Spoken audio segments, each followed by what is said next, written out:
सार्थ श्री ज्ञानेश्वरी अध्याय 2 ओवी क्रमांक 220 ते 225.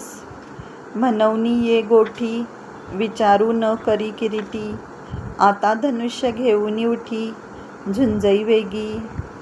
देखैस स्वधर्मू हा आचरता, दोषू नाशे असता. तुझ भ्रांती हे कवण चित्ता, पातकाची सांगई प्लवेची काय बुडीजे. का मार्गी जाता आडळीजे, परी विपाये चालो नेनिजे. तरी तेही घडे अमृते तरीच मरीजे, जरी विखेसी सेविजे.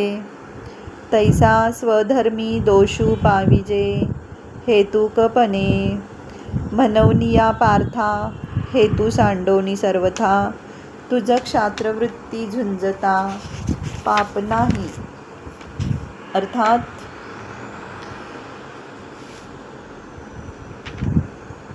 म्हणून अर्जुना, याबद्दल आता विचार करत बसू नकोस, तर उठ आणि हातात धनुष्य घेऊन युद्धात सिद्ध हो.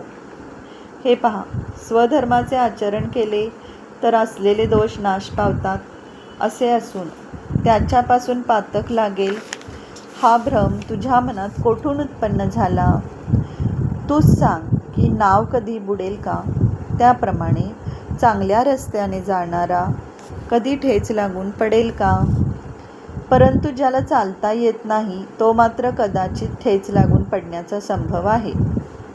दूध प्यायल्याने मरण येणार नाही, परंतु ते विषाबरोबर सेवन केल्यास तो सेवन करणारा मरेल.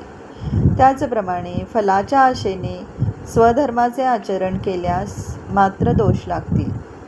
म्हणून अर्जुना, निष्काम होऊन क्षत्रिय धर्माने युद्ध कर, म्हणजे पातकाचा लेशही तुला लागणार नाही. रामकृष्ण हरी माऊली.